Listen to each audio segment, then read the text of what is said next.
नमस्कार दोस्तों, मैं शिव कुमार जंगेले, इंश्योरेंस एडवाइजर, आप सभी का स्वागत करता हूं।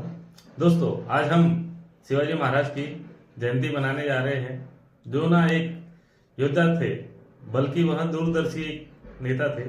उन्होंने अपनी प्रजा की सुरक्षा की इतनी चिंता की और अपने किलों को इतना मजबूत बनाया कि उनके किलों को कोई दुश्मन भी ना भेज सके। और आप सभी से मैं गुजारिश करूंगा कि आप अपने किले को भी इतना सुरक्षित करें कि कभी भी कोई भी आर्थिक संकट जैसे आप आपके किले पर कभी ना आ सके।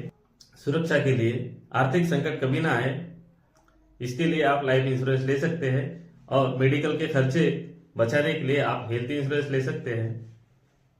और सुरक्षित और बेहतर कल के लिए आप हमसे संपर्क करें, ताकि हम बैठकर आपके परिवार के इस किले को मजबूत बनाने में आपकी कुछ मदद कर सके।